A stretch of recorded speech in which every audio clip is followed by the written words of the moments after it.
Hi friends and welcome back to my channel. My name is Ilona, and if you're new here, I love talking about books, movies, and TV shows, and today I'm super excited to tell you about my January wrap-up. So first, I want to send out a huge thank you to all of my new viewers and subscribers. So whether you came from Starla's channel or just happened to find me while you're looking for February TBR videos, I really appreciate all of the views, likes, and subscribers. Alright, so getting into the wrap-up, January is actually a very good start to the year for me in terms of reading. Normally I tend to average about 4 to 5 books if I'm lucky, but I really got into a good habit of reading just about every day.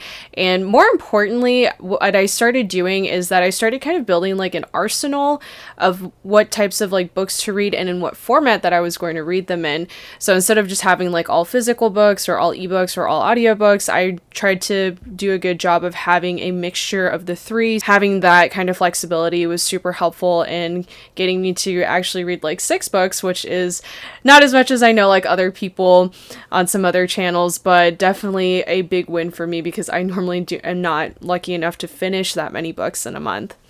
So, going into that, I will start off with the first book, which I technically started last year, but finished in January, so I'm going to include it with my January wrap-up, and that is...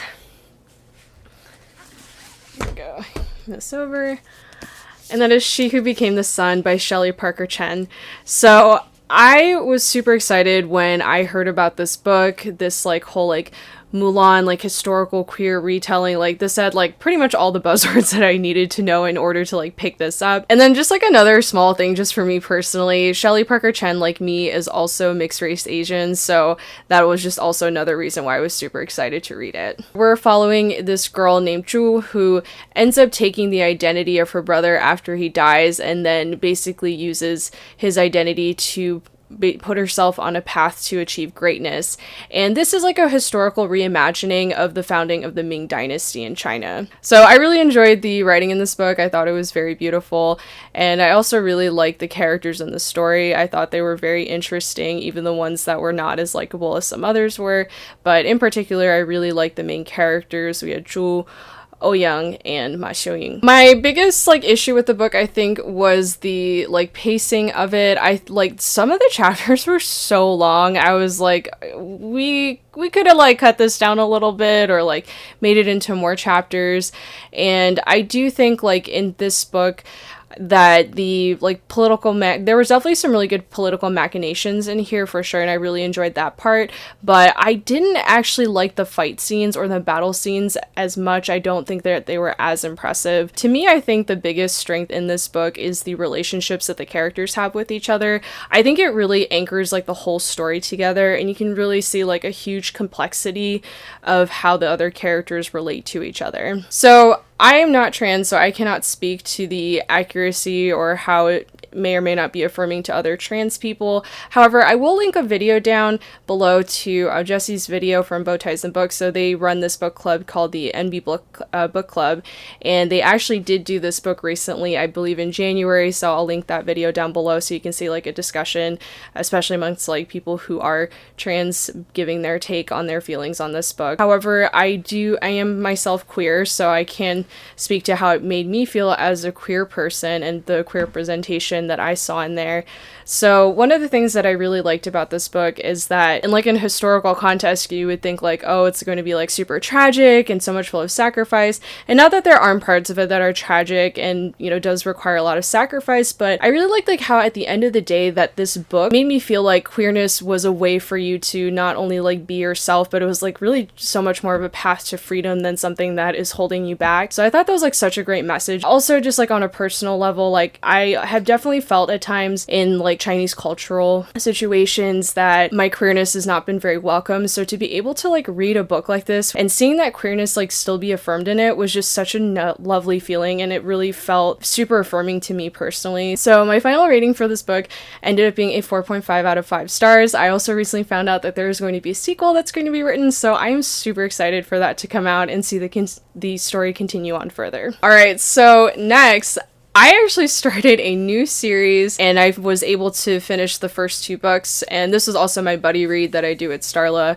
pretty much every month. So we decided to buddy read the Throne of Glass series, which we ended up finishing the first 2 books, which were Throne of Glass and Crown of Midnight. So the Throne of Glass series is in my opinion, I think it's new adult and not YA, because I think it's more graphic than most YA novels are, fantasy series, and Sarah J. Maas is a new to me author. So this was a reread for Starla, and this was the first time that I am reading this series. And considering that these books like were first published in like the early 2010s, so like I'm reading this for the first time like almost a decade after the first book was published, if not exactly a decade, I definitely think that this series actually still holds up quite well. All things considered, and was very entertaining. So if somehow like me and did not read the series and don't really know what it's about, very, very long story short, essentially we're following this assassin named Selena Sardothian, who unfortunately ends up being captured prior into the series starting, and she's enslaved. However, she gets freed by the prince of the kingdom of Adarlan, I'm not really sure how to pronounce it, but something like that. I'm going to say Adarlan, and he frees her, or sort of. He basically goes and takes her away from the place that she's enslaved at and has her compete in this competition to become the king's champion. And then essentially that's where we follow in the first book, is her going through all of these trials and working to try to become the king's champion. And then this is like a super long series, so Starla and I decided that we're gonna read this series like throughout the year and finish it up. This is getting heavy to hold up. So I really like the characters in this book. I also really love like the concept of it. This is definitely a series I think I would have been super obsessed with had I read it when it was like first coming out. And it's just like, it's so much fun to read. I think the writing's like very easy to like get into. It's engaging. It's fast paced. It's not difficult to read. And I also think that Sarah J. Maas does an amazing job of like deftly like weaving through a lot of multiple storylines super well together in a way that like makes sense without it feeling super disjointed. So I thought that was excellent. I also really like Selena as a character. I think even still, she is a very actually well written, like complex female character. And I feel like you just don't see a lot of characters who are written the way that she is. And I would love to see more of that, because I think she, even today, is still one of the best written female characters that I have read in a very long time. So my least favorite aspect of this series was the romance or romances. That was not my favorite part, especially like in the first book. Especially anything to do with like Prince Dorian, who's like in so many instances so like out of touch. And like I get it, he's a prince, but like it got to a point where like every time he came up on the page I was like, I'm already not interested in what's going on with him. And I also didn't like the handling of Princess Nehemia, who, at least as far as I've read so far, is the only BIPOC character in the series so far. So like her characterization, like I don't think was bad. Like I think she was actually really well done, but I didn't like her story arc and how it ended up going in this series. So those are really my like 2 main gripes about like what I don't like about the series so far. But after like getting into the sequel though with Crown of Midnight, I was actually really impressed. Crown of Midnight really ups the ante and really introduces a lot more complex things in the series and a lot of new characters and creatures and things like that. So my final rating for these 2 books, so the first book, Throne of Glass, I gave a 4 out of 5 stars. I thought it was a really great start to the series. And then I read Crown of Midnight, which I liked even more, so I gave that one a 4.5 out of 5 stars. And I am again very excited to hopefully finish the series this year, so probably see this in a few other wrap-ups. So the next book that I finished this month, which I did listen to on audiobook, borrowing it from my library, was Cultish by Amanda Montell, which is a nonfiction novel, and Amanda Montell is a new to me author. So this book is about how language influences like cults and also like cultish things. And the author has a pretty interesting background, which I thought really made her uniquely suited to write this type of book. So she herself is actually a linguistics major, and interestingly enough, her father was actually part of the Synanon cult, which I'm gonna link a video down below by one of my favorite creators, Illuminati, where you can get like more information about what that was about. I never really thought too much about how exactly language plays a role into cults, but one of the things that she says in in the book is that language is one of the first things that you're willing to adopt, and also one of the hardest things to let go of. She talks about how in cults, one of the things that cults will do is that they will use what she calls loaded language in the book. And essentially what that is that they take something that's like a regular word and then attach a new meaning to it. So for example, this is one used in the book, was that any like criticisms that are lobbied against Scientology are within the Scientology group are called hidden crimes. So, you know, when we think of hidden crimes, we think of something else, but like if you're a Scientologist, and especially if you're like deep into it, you're going to associate hidden crimes with people criticizing Scientology. And then another term that she talks about a lot throughout the book is called thought-terminating cliches, which are basically these phrases that people use that oftentimes sound like cliches, and it's used to essentially shut down like critical thinking. So for instance, like something bad happens, like a natural disaster, and some people will go out there and go like, oh, it was some insert supreme being's plan, for instance, instead of thinking about like, oh, you know, this natural disaster may have happened because global warming or some other thing. The intended purpose of that is to stop further questioning and further argument, which is one of the ways that people still end up staying in cults or cultish environments, because thinking's a lot of work. And then the book also goes into like kind of different levels of like cults or like cultish things. So she talks about Jonestown, she talks about MLMs, talks about like Soul Cycle, like different brands and how they try to build a like cultish following. And also in the book, like she really changed my perception like of how like the type of people that join cults as well. The best type of people to recruit in cults are people who are actually very community minded, like good people, and people who are very smart. Those are the people that you actually want to get into your cult. And then it also goes a bit more into like kind of also, you know, kind of taking cult, because I think, you know, a cult does have a lot of very negative connotations, because a lot of times when we are hearing about cults, it's usually like the, you know, the worst of the worst that's happening. But she talks about like how we are kind of designed to be at least like a little bit cultish, because, you know, we all like to build community, you know, who doesn't? So it's not necessarily all a bad thing. I did think that the novel was going to go a bit further into like more, I think like the mechanics. I thought we'd get a little bit more like linguistic stuff in there, but like that actually isn't a huge problem. I highly recommend, as kind of like extended listening to this and as a companion to this novel, is actually checking out her podcast, and it's called Sounds Like a Cult, sorry. So it's called Sounds Like a Cult, and they basically in that like scenario really take like specific things, so like frats, Trader Joe's, you know, things like that, and really look into it more in depth into the podcast. And there you can really see like a lot more analysis and real life application of some of the concepts that you were learning about in this book, and seeing how that applies in real life, and how to in some ways kind of gauge like what's, you know, healthy cultish or like not healthy cultish. I think like the thing that they go with is like live your life, watch your back, or get the fuck out. And it's very funny, entertaining, and very educational, so I highly recommend checking that out. So I really liked it. I thought it was so cool. I gave this book a 4.75 out of 5 stars, and honestly, like once you start reading it, you cannot stop seeing like this kind of stuff around you moving forward. And I think it's also a good way, if you're kind of like me and wondering like, why do people believe such like ridiculous things, and why are things so cultish feeling? This book will help give you some answers on that. So the next book that I read as an ebook, and I borrowed it from my library. And here's my little cute Amazon Kindle Fire here. And I ended up reading The Wolf and the Woodsman by Ava Reid.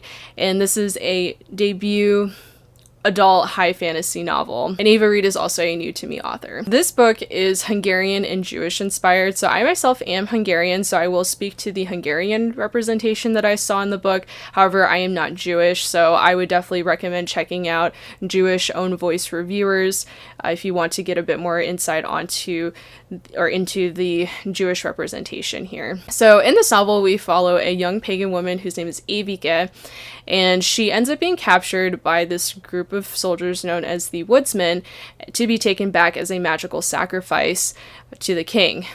Plot twist is that she's actually the bait, and she actually has no magical powers that they know of. And while the Woodsmen are taking her back, unbeknownst to them, their party ends up getting attacked. The only people who end up surviving are Evike and Baran Gashbad, who happens to be the disgraced prince. And in this novel, they are basically trying to survive, and she is trying to work to save her people. So in this novel, I really like the world building in it. I thought it was very interesting. The magic system is I've not seen really much anything like it in the past personally. So as a trigger warning, this magic system is based on body mutilation and is quite gory. So if you are going into this thinking that you're reading like a YA novel that kind of only hints at that stuff, you are not. It is definitely an adult novel, so like do keep in mind with that if you are squeamish or triggered or uncomfortable with these things. Another thing I really enjoyed is that basically every character in this book was very morally gray, and I actually didn't mind the romance in this one. I quite liked it. It was definitely like pretty dark. But I think what this romance does a good job of showing is that, so you have like these two very different people, and when you get put into a situation, when you're put into close proximity with each other and also going through a bunch of very dangerous situations one after the other, that kind of situation can help people understand each other better and, you know, also grow to see each other, not like their labels and more like people themselves. So you definitely got to see their like dynamic change as the novel went on. So one of my absolute favorite aspects of this novel was the author's use of folktale storytelling throughout the novel, which unfortunately, as I was like reading some of the Goodreads reviews, I saw quite a few people mention that they didn't like that, and it kind of broke my heart because for me personally, when I was learning to speak Hungarian, I watched a lot of Hungarian folktales growing up, and a lot of the folktales that I was reading in this book were very reminiscent of like the ones that I grew up with. So I didn't recognize these ones specifically that were talked about in this book because I do believe those were more like Jewish inspired. So again, I can't speak to that, but like I could see, for instance, there was like an 8-legged horse and a 7-headed dragon in there. So those are like tropes that I have seen in other Hungarian folktales that I grew up watching. Specifically, shout out to Magyar Népmessék, which is available on YouTube in Hungarian and English. It was such a huge integral part of me learning Hungarian and connecting with my culture, and seeing that in this book was just such a wonderful experience for me personally. So I also speak Hungarian, and seeing so many like Hungarian words on page, like correctly spelled I may add, was just such an incredible feeling. I didn't realize for so long that this was like representation that I was like honestly missing, and you know, to be able to get that was just like such an, again, like with She Became the Sun, was just such an affirming feeling. I have mentioned this in my review on Goodreads. If you are Hungarian or know what Hungarian sounds like, I definitely recommend just reading the book and not listening to the ebook because the pronunciation on the ebook is not good. So just my only caveat if you are interested in listening to the audiobook. But overall, really enjoyed it. 4.5 out of 5 stars.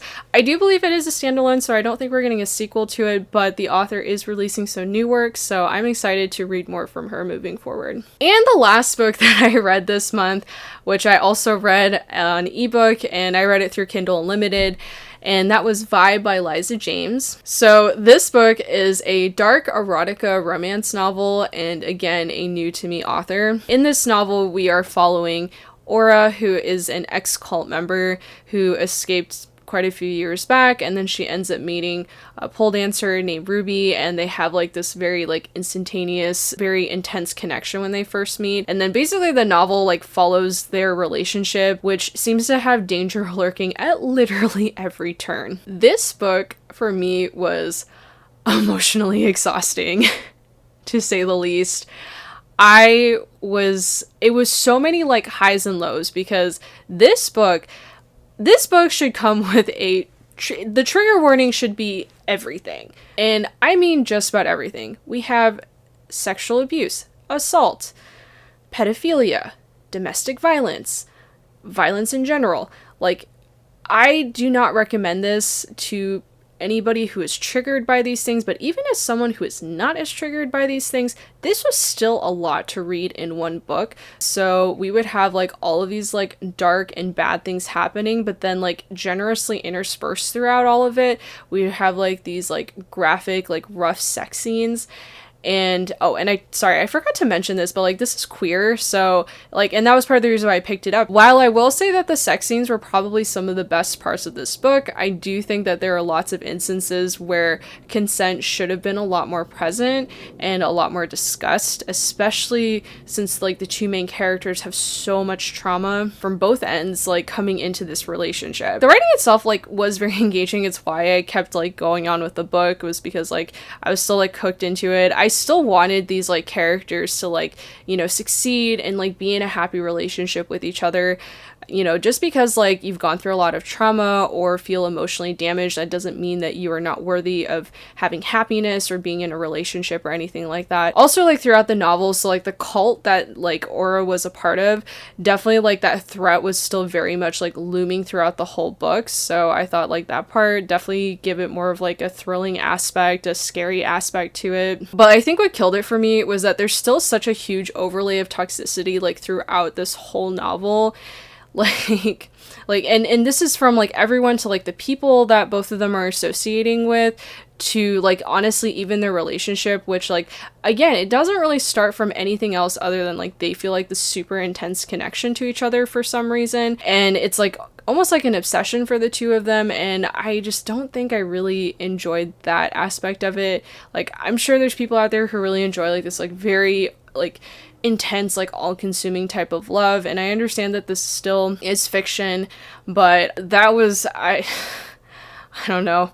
I don't super like that. To me, that's not really a good sign or a good basis for a healthy relationship. And like, again, as much as I wanted these two characters to make it, by the end of this novel, I was like, I hope that before you two really like pursue a serious relationship, that both of you get into like therapy, because despite the fact that both of them have gone through and have really traumatic like backstories and also went through a bunch of traumatizing things in this book, the fact that they never got professional help was a bit concerning. And I was like, both of you need to be in therapy before you go, you know, continue pursuing this any further. So my final rating for this is like a 2.5 out of 5 stars. Whew. If you are going to read this book, proceed with caution. So that wraps up the 6 books that I ended up reading in January. Thank you so much again for being here. Please let me know down in the comments below, like, what did you read in January? Did you read any of these books in January? I'd love to know your thoughts. Please let me know. So if you like this video, please give it a thumbs up. If you'd like to see more content from me, you can hit that subscribe button. And I hope you have an awesome rest of your day today, and I'll see you in the next video. Bye!